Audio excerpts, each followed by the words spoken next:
Good evening, everybody, and welcome back to another episode of Crazy Short Hairy Dude. I am your host, the Crazy Short Hairy Dude. On this episode, we're going to be talking about a few different things. Uh, if you saw my Facebook post, I asked the question, what do the Texas Revolution, swords, Comic Cons, and Universal Monsters all have in common? We're gonna talk about them all, uh, at least a little bit, on this video. Uh, so I wanted to do a video on swords, on my sword collection, and why I like them so much. That's also why I'm wearing my Crusader outfit, which I'll probably wear again at some point when I do a video on the Crusades themselves. Uh, but I also wanted to cover a little bit of the Texas Revolution because we are in the middle, well, not in the middle, we just started the anniversary of the Texas Revolution. Uh, October 2nd was the official first day of the revolution for Texas to gain its independence from Mexico, and started with the Battle of Gonzales, which, if you don't know Texas history, there was a lot of tension building up between the colonists who came from mostly from the southern United States into Mexico and the Mexican government. Uh, but it wasn't just the white colonists versus the Mexican government. There were a lot of people involved and a lot of people that sided the with Texas. A lot of Mexicans and Tejanos, Native Americans, and several others. So it wasn't just the white guys versus Mexicans. Um, yeah. So basically, the uh, Mexican government under the rule of Antonio Lopez de Santa Anna had grown tyrannical. Um, and Santa Anna had formed a very centralized government. He considered himself to be the Napoleon of the West, and he wanted to take over as much as he could and control as much as he could. Um, yeah, big ego on this guy. Well, the people of Texas didn't like that, and they wanted to uphold a former constitution that was written in 1824, which they liked, and it gave them different rights and whatnot, uh, and protected their rights. Well, Santa Anna pretty much just got rid of that constitution. So that's where the struggle began, and it came to a head on October 2nd, which it was really more of a skirmish than a actual battle.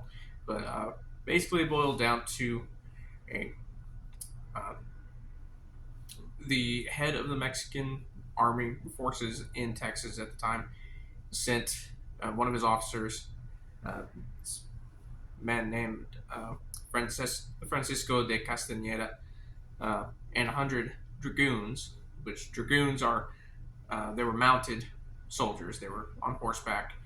Uh, and they often carried smaller pistols and sabers, so they could ride in and just chop down the enemy. So they went out and fought. Well, they went out to this little town, Gonzales, where they had a cannon, and they had this small cannon that was given to them for protection against hostile native tribes like the Comanches and Apaches and things like that. Well, the Mexican army wanted it back, and with all the issues going on and everything, the people of Gonzales said no. So they came up with a flag here that flew, which you've probably seen it. It is the famous "Come and Take It" flag. I know it's kind of hard to see all zoomed in like that, but yeah, It's the famous "Come and Take It" flag. You've seen it probably with on various like bumper stickers and things like that. Most of the time, it has the cannon on there. Modern iterations of it have an AR-15 or something similar to it. Anyway, um, yeah, that happened on October 2nd, 1835, and the revolution goes. It went on through April. I believe it was April 22nd, 21st or 22nd, uh, with the Battle of San Jacinto. Uh, yeah. So the Texans won the skirmish or Battle of Gonzales, and even though um, Castaneda wasn't trying to start the war, yeah, that event really just kind of started the whole thing, ignited the already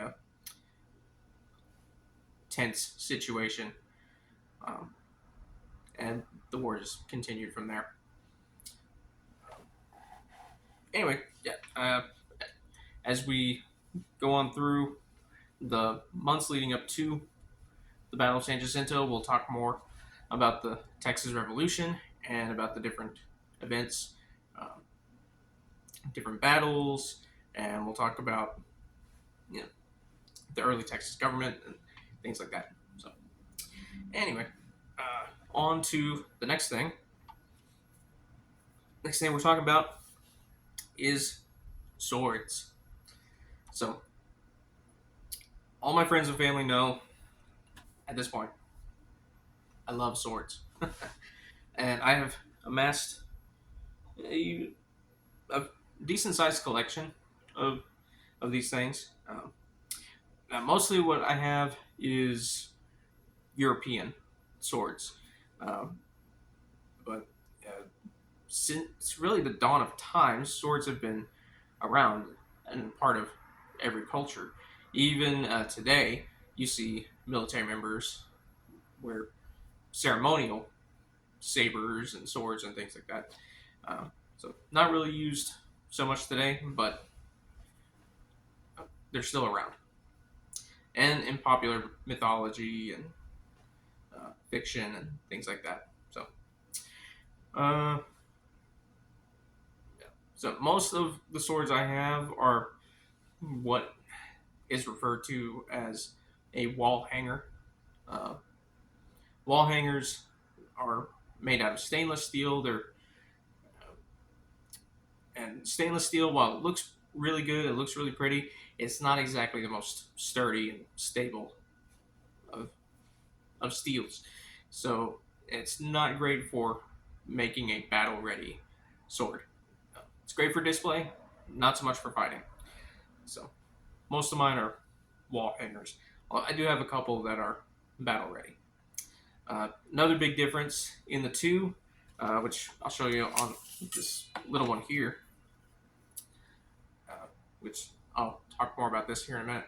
But most battle ready swords, you have the blade, you have the hilt here, which is comprised of the pommel and the cross guard or hand guard, whatever you want to call it, and the handle here, the hilt. Inside the hilt here, the blade actually doesn't just end here; it extends down into the hilt, and if it goes all the way to the pommel here, then it's full tang. Is what it's called. This part inside here of the blade is called the tang.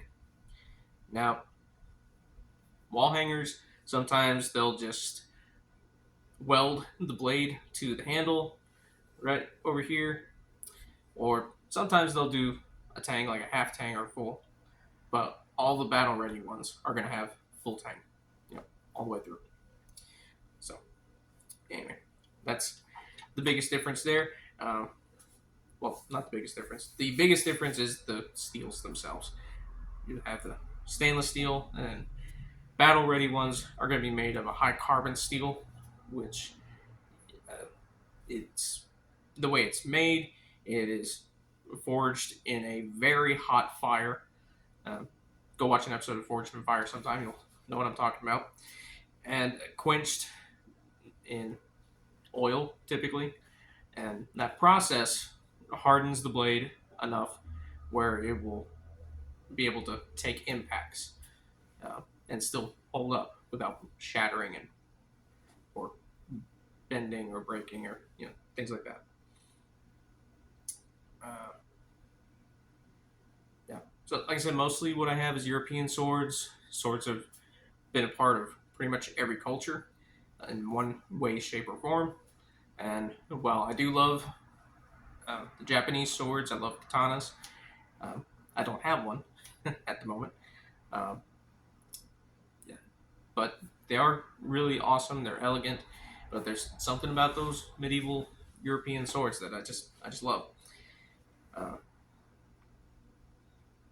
Now the first one I have here is a Celtic sword. I do have a Roman gladius somewhere. I just can't seem to find it. Um, but the gladius originated in Spain.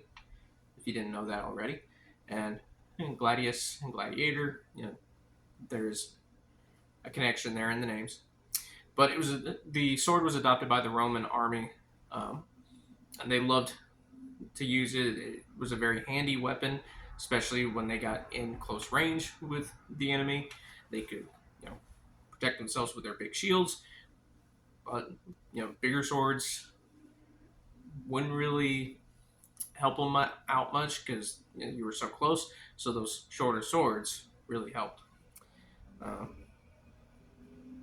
Now the Celtic sword here was popular in ancient Britain. So, so these swords were used mostly by the Britons. Um, you can see they probably took some design influence from the Roman gladius. Um, but these were mostly used during the Dark Ages. Uh, and we call them the Dark Ages because there wasn't a whole lot of writing going on. The Roman Empire had fallen, and it was kind of chaos for quite a while until you get to more of the medieval era, and things started to look a little better and be a little more stable. But during the Dark Ages, that's where King Arthur comes into play. A lot of historians, including myself, I'm an amateur historian, uh, but I agree with them that King Arthur might have actually existed. Now, in the sense that he was a real man, not in the sense that he wielded a magical sword and had a wizard who trained him and all those things. Um, but we do believe that the man actually existed. And so, if Excalibur was a real sword, um, you know, it didn't have magical powers, obviously, but it probably would have looked something closer to this instead of what we normally see in Hollywood movies. Um, now, after the Celtic swords here, we get into of the age of the Vikings, which a lot of these periods kind of overlap each other. This sword here, which is a little bit on the ornate side, this is a Viking sword, and it is a battle-ready sword. So this one is the high carbon steel. It's got full tang and everything, and it is sharp. So, um, this one was made popular by people who became Vikings, um, which they were mostly out of Scandinavia. But to be a Viking, that was their occupation. That was their job, um, like like a pirate. They pillaged, they plundered. Um, so it's a common misconception that if you had ancestors from Scandinavia, that you are a Viking. Mm, yeah, not really. Unless you're going out and pillaging and plundering, you're not a Viking. Just like because my dad was a mailman doesn't mean I'm a mailman. Just because I have ancestors who were farmers and preachers doesn't mean that I'm a farmer or a preacher. You can't inherit that. Uh, yeah. So, yeah. All right, enough of that. On to the next sword. Um, Next, we get into more of the medieval era. Uh, and most of the swords I have from that kind of time period or that style are designed off of the Crusader sword, which I'll show you this one. This is kind of your classic Crusader sword here. It's got the straight cross guard here and is made to be handled either one-handed or you can do two if you wanted to. Just not always the most comfortable. Uh, and it was designed to be simple, but also it's the shape of a cross. And some of them on the pommels did have crosses like this. This one in particular is a replica uh, from one of my favorite movies. It's the Russell Crowe Robin Hood sword. So on the hilt here it says "Rise and rise again until lambs become lions" on the other side. So very cool, and it's an underrated Robin Hood film, in my opinion. So go check it out if you haven't seen it.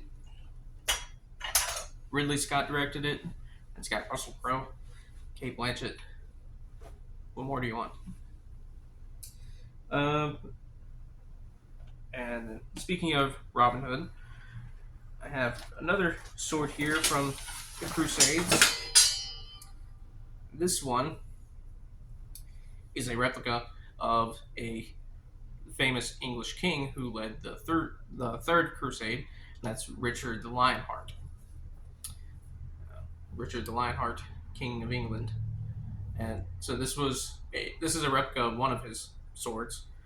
This one is a little more on the ceremonial side. You see, it's got some graphic designs here on the blade, and it's a very ornate hilt and pommel and guard and everything. It's got the lion head because Richard the Lionheart, and because it's England, and everything they have dragons on the crossguard. Very cool. Very cool. Definitely a one-handed weapon, not so much a two-handed. Uh, but next we'll get into. I have three different versions of Excalibur, and yeah, we'll go with the simplest one first. This is actually the first sword I ever bought, uh, and it's a wall hanger. I got it at the old. Well, those of you from West Texas, you might remember a store in Stanton called Sam's Surplus. It was an Army surplus store. I don't remember what's there now, but anyway, they had some swords there, just wall hangers. But this is very much an Excalibur style sword. So you still have that Crusader look. You got the round pommel, and then the crossguard here is a little different. So it's got that kind of wave to it. There. This style of Excalibur sword was seen in a couple different films. I think the one from The Sword and the Stone, the Disney cartoon, it had that kind of look to it.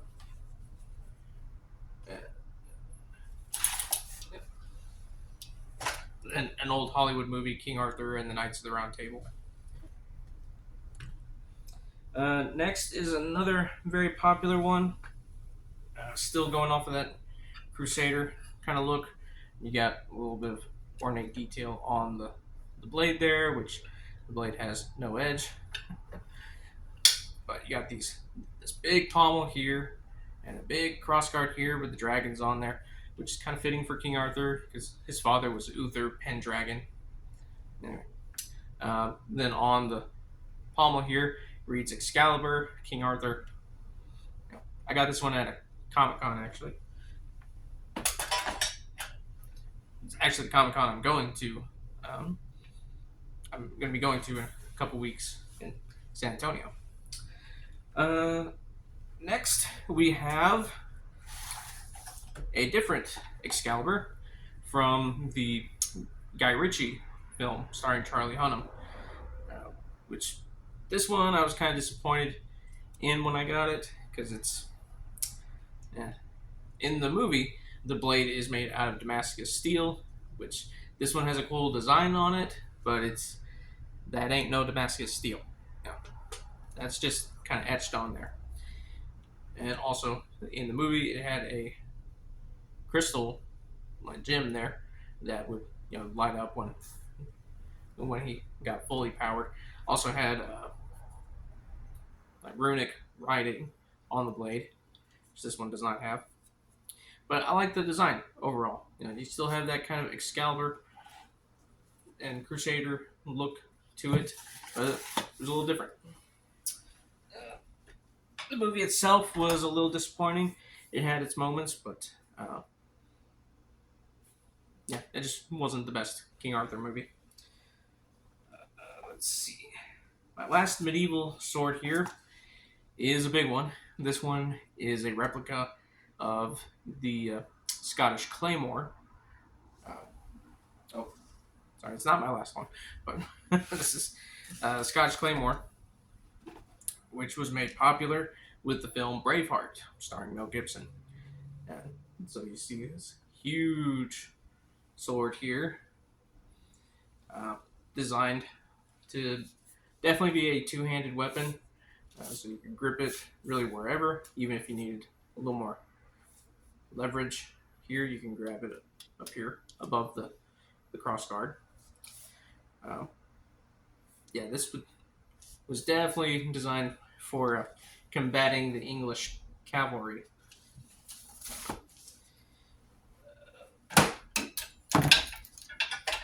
Keep knocking stuff over. So this is my last medieval sword. This one here is the first battle-ready sword that I bought.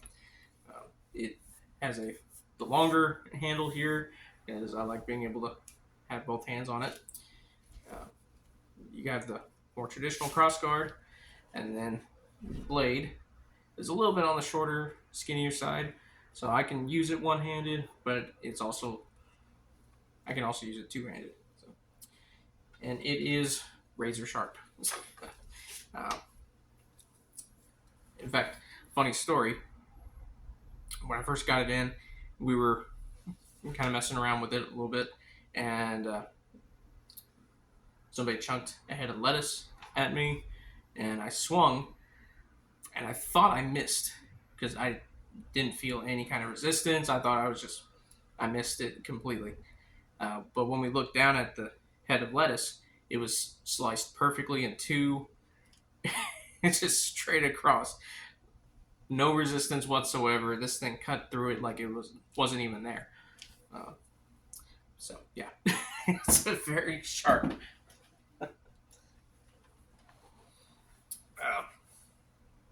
This one, I can't remember if I showed y'all this one. This one's not from the medieval era. It's from a little later time period. You mostly see these anymore in like certain video games or movies involving pirates, and that is the cutlass. Made popular with sailors way back in the day. Definitely a shorter weapon than the medieval swords, designed for one-handed use, but it's good for chopping as well as slicing. Or you got the pointy end there so you can stab it. Not designed for medieval style warfare there.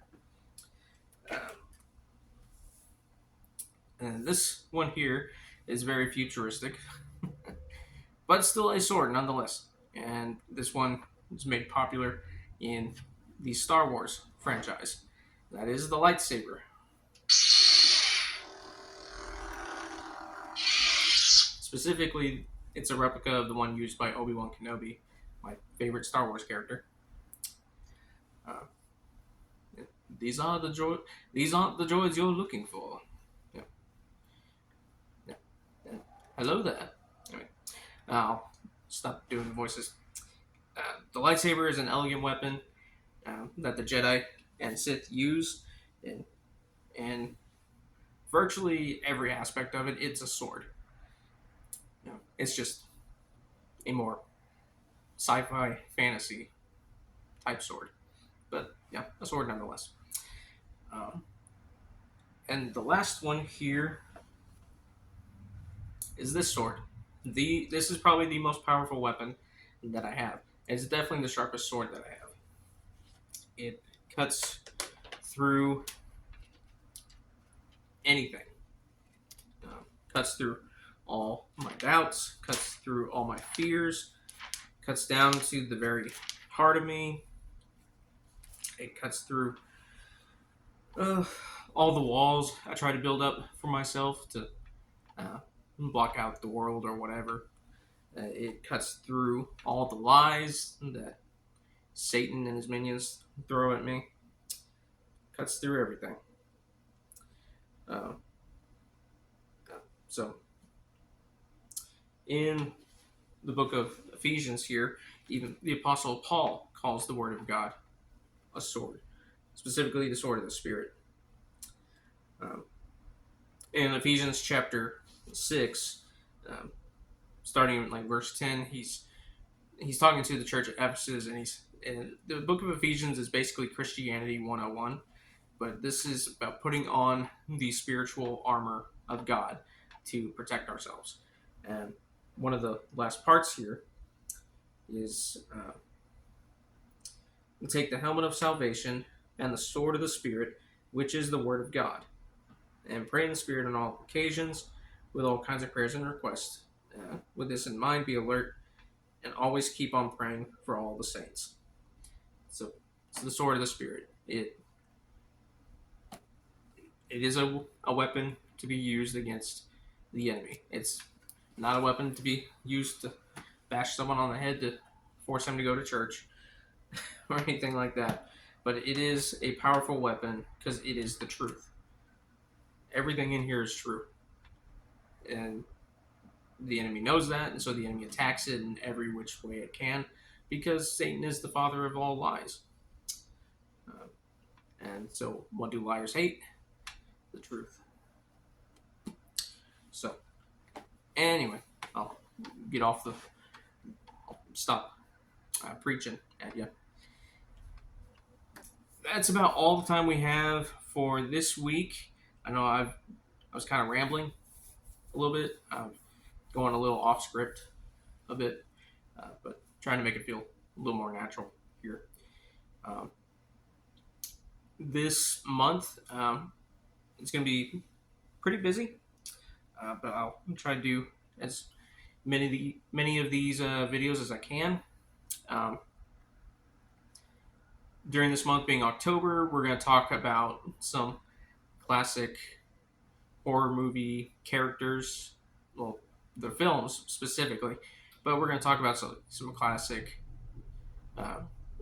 monsters from literature and movies.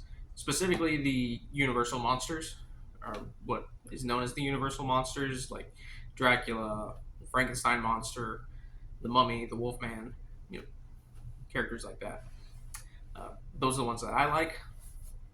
I even have a little statuette of the Wolfman here. So, yeah. Which, if you didn't know that already, the Wolfman's my favorite of these Universal monsters. But we'll talk more about him later. I'll also be going down to the Big Texas Comic Con in San Antonio in a couple weeks,